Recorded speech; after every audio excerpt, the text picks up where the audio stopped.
नमस्कार मंडळी, पुन्हा एकदा आपल्या नवीन एका व्हिडिओमध्ये तुम्हा सगळ्यांचं खूप खूप मनापासून स्वागत करते.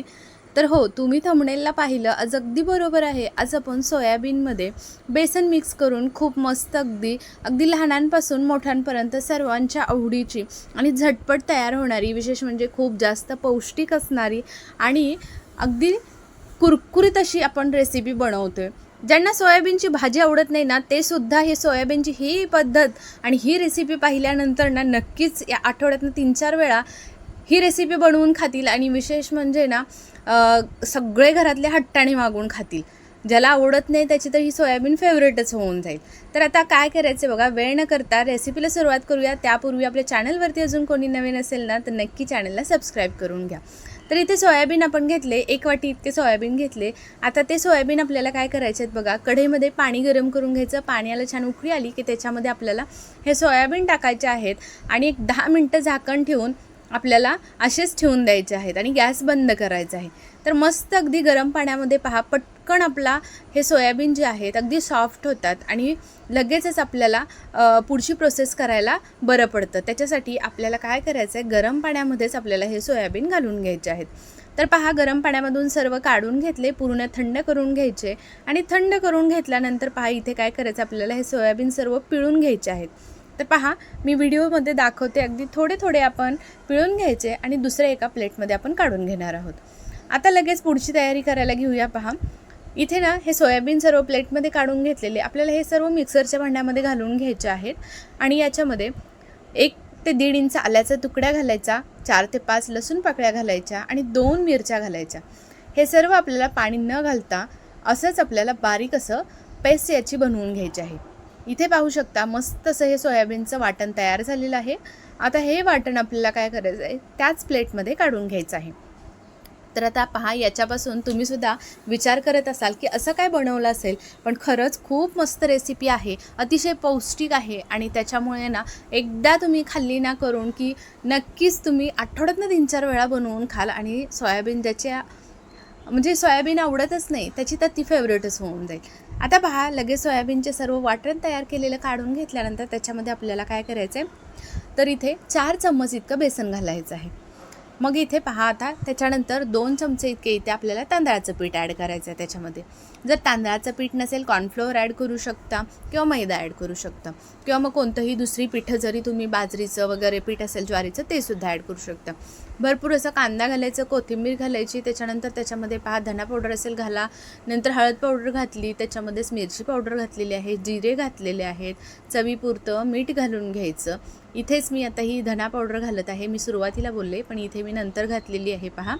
आणि ओवा जो असतो तो ओवा आपल्याला काय करायचा आहे, 1 चमचाभर ओवा इतका आपल्याला हातावरती चोळून घालायचा आहे. आता याच्यामध्ये ना अजून काही घालायची अजिबातच गरज नाही. थोडीशी कसुरी मेथी असेल तर तुम्ही याच्यामध्ये घालू शकता किंवा नाही घातली तरीही चालेल, काहीच हरकत नाही, तीसुद्धा ऑप्शनल आहे, आपण इथे घातलेलीच नाही. पण असेल तर नक्की घाला, थोडंसं चवीमध्ये फरक पडतो. तर पहा, इथे सगळं आपल्याला एकत्र मिक्स करून घ्यायचं आहे. याच्यामध्ये बिलकुलही आपण पाणी वगैरे वापरलेलं नाही, कारण जे आपण सोयाबीन वाटून घेतलं होतं ते सोयाबीन भिजलेलेच होते आणि ते सोयाबीनचं जे अंगचं पाणी होतं आतमधलं, जे राहिलेलं सोयाबीनमध्ये पिळून घेतल्यानंतरसुद्धा, तर ते ओलसरपणामध्येच आपल्याला हे सर्व पिठं मिक्स करायचे आहेत. आता याच्यामध्ये आपण बेसन आणि तांदळाचं पीठ मिक्स केले, पण याच्याऐवजी तुम्ही इतर कोणतीही, ज्वारीचं पीठ असेल, गव्हाचं पीठ असेल थोडंसं, किंवा मग तांदळाचं पीठ, असं पिठंसुद्धा ॲड करू शकता. पण शक्यतो करून याच्यामध्ये तांदळाचं पीठ मात्र नक्कीच ॲड करा किंवा कॉर्नफ्लोअर ॲड करू शकता आणि बाकीची इतर पिठं. तर पहा, खूपच पौष्टिक होते. तर इथे सर्व पहा, मला थोडंसं पीठ लूज वाटलं म्हणून मी अजून 2 चमचे इतकं पीठ याच्यामध्ये तांदळाचं ॲड केलेलं आहे आणि फायनली इथे आपलं हे मिश्रण तयार झालेलं आहे. आता पहा, लगेचच आपल्याला काय करायचं आहे, पॅन ठेवून घ्यायचं आणि पॅनमध्ये तेल गरम करायला ठेवायचं. आता तेल गरम होतं आहे, आता जास्त काही नाही तेल घातलेलं. आता थोडंसंच आपल्याला 2 ते 3 चमचे इतकं तेल घालून घ्यायचं आहे. तेल छान गरम होते तोपर्यंत आपल्याला काय करायचं आहे, एक लिंबाच्या आकाराचा इतका आपल्याला गोळा काढून घ्यायचा आहे मिश्रणामधला आणि छान अगदी या पद्धतीने याची पहा टिक्की बनवून घ्यायची आहेत. तर इथे पाहू शकता व्हिडिओमध्ये, अजिबात टिक्की बनवत असताना कुठेही चिरा वगैरे पडत नाहीत आणि मस्त अगदी टिक्की याच्या व्यवस्थित अशा थापल्या जातात. अजिबात तेल वगैरे हाताला लावायची बिलकुलच गरज नाही, हाताला सुद्धा मिश्रण अजिबात चिटकत नाही. तर पहा, इथे आपण की नाही सर्व एक एक करून सर्व टिक्की बनवून घेतोय, पाहू शकता. मस्त होतात आणि विशेष म्हणजे झटपट तयार होतात. इथे आपल्याला ना कोणतीच पूर्वतयारी करायची गरज नाही आहे आणि एकदम पोटभरीचा हा आपला पदार्थ इथे तयार होतो. कधी कधी मधल्या वेळेससुद्धा आपल्याला कधी काही खावंसं वाटतं, पण चटपटीत खायचं असतं. मग काय त्यावेळी कुरकुरीतसुद्धा असावं आणि एकदम तोंडाला चवसुद्धा आली पाहिजे. आता बऱ्याच वेळा ह्या पावसाळ्याच्या दिवसामध्ये आपल्याला खावंसं वाटतं आणि आहे ना, मग काहीतरी चटपटीत खायचं असतं, मग झटपट होणारंसुद्धा हवं असतं आणि चटपटीतसुद्धा. मग त्यावेळी तुम्ही ही रेसिपी नक्की ट्राय करू शकता. तर पहा, इथे ना आपण सर्व टिक्की बनवून घेतल्या. आता एक एक करून आपल्याला ह्या टिक्की करायच्या आहेत, फ्राय करून घ्यायच्या आहेत.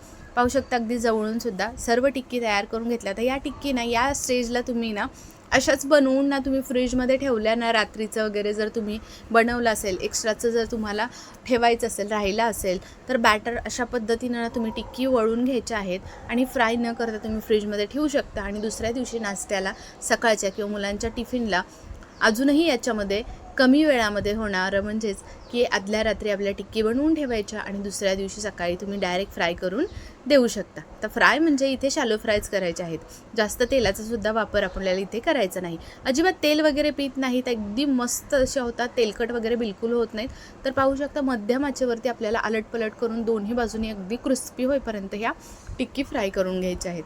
पाहू शकता अगदी कोरड्या होतात आणि तुम्हाला काढताना जरी तेल वाटत असलं ना, तर नंतर थोड्या वेळाने बघा अजिबातच तेलकट होत नाहीत आणि खूपच टेस्टी लागतात तो. आणि विशेष म्हणजे ना हे सॉससोबत मायोनीजसोबत एकच नंबर लागतात. तर आता इथे मी दुसरी बॅचसुद्धा याच पद्धतीनं पहा काढून घेते. सर्व टिक्की या पद्धतीने तुम्ही बनवून घेऊ शकता किंवा याच्यामध्ये तुम्हाला अजून काही वेगळे वेगळे शेप्स बनवायचे असतील किंवा बॉल्स बनवायचे असतील किंवा मग अजून तुम्हाला याच्यामध्ये ना आपलं कुरकुरे वगैरे जसं बनवतो त्या पद्धतीनं जरी करायचं असेल तरीसुद्धा तुम्ही त्या पद्धतीनं करूनसुद्धा तुम्ही इथे हे फ्राय करून घेऊ शकता. आज इथे मी वापरते बघा ऑडी युनिरॅपचा पेपर फॉईल. याच्यामध्ये ना कोणतंही आपलं जेवण असेल ते एकदम फ्रेश राहतं आणि याच्यामधून रॅप करून तुम्ही टिफिनसाठी वगैरे सुद्धा घेऊन जाऊ शकता. इको फ्रेंडली आहे आणि फूड सेफ आहे, त्याच्यामुळे कोणताच आपल्याला धोका नाही. तर पहा मस्त अगदी इथे मी पेपरमध्ये हे सर्व काढून घेतलेलं आहे. आता याच्यासोबत खायला म्हणजे सॉससोबत खरंच खूप भारी लागतं किंवा हिंडत फिरत लहान मुलं असं सुद्धा खाऊ शकतात. एवढे जबरदस्त लागतात ना या टिक्की आणि खरंच खूप पौष्टिक होतात. तर बऱ्याच वेळा आपण मुलांना पौष्टिक द्यायचाच विचार करत असतो, तर त्यावेळी आपण ज्यांना कोणाला सोयाबीनची, बऱ्याच वेळा लहान मुलांना सोयाबीनची भाजी आवडत नाही, तर त्यावेळी ना तुम्ही अशा पद्धतीनं सर्वांनासाठीच टिक्की बनवून या खायला घालू शकता. याच्यामध्ये अजून काही भाज्या ॲड करू शकतात, एक्स्ट्राची पिठं ॲड करू शकता आणि त्याच्याने अजूनच आपलं छान नाश्ता पोटभरीचा तयार होतो आणि कमीत कमी वेळामध्ये होतो. आता इथे पहा मस्त अगदी या टिक्की सर्व काढून घेतल्यानंतर आवाजसुद्धा ऐकवते, पाहू शकता मस्त कुरकुरीत होतात, वरतून आतून एकदम छान होतात, मस्त जाळीदार आणि एकदम सॉफ्ट होतात आणि विशेष म्हणजे ना अजिबात तेलकट होत नाही. तुम्हाला दाखवलंसुद्धा मी आणि खायलासुद्धा तितक्याच भारी लागतात. तुम्हीसुद्धा ना या पद्धतीने एकदा या सोयाबीनपासून ना अशा पद्धतीची ही टिक्की बेसन वापरून करून बघा, खूप भारी लागते चवीला. आणि अजूनही आपल्या चॅनलवरती कोणी नवीन असेल तर नक्की चॅनलला सबस्क्राईब करा, त्याच्या पुढील बेल आयकॉन प्रेस करा, म्हणजे जेव्हा कधी मी माझे व्हिडिओ अपलोड करीन तेव्हा सगळ्यात पहिल्यांदा तुमच्यापर्यंत पोहोचतील. आणि आजचा व्हिडिओ तुम्हाला खूप जास्त आवडला असेल तर कमेंट करून सांगा, जास्तीत जास्त शेअरसुद्धा करा. आपल्या चॅनलवरती असेच बरेच सारे व्हिडिओ आहेत, नक्की चेकआउट करा, खूप जास्त आवडतील तुम्हाला. आणि आपला व्हिडिओ कुठून पाहता, कोणत्या राज्यातून गावातून ते सुद्धा नक्की सांगा, म्हणजे मग मला सुद्धा माहिती पडेल आपला हा व्हिडिओ कुठपर्यंत गेलेला आहे किंवा आपले व्हिडिओज कुठपर्यंत पोहोचतात. तर आशा करते आजची रेसिपी तुम्हाला आवडली असेल. चला मग उद्या पुन्हा भेटूया अशाच एका युनिक छान जबरदस्त रेसिपीसोबत. तोपर्यंत बाय बाय.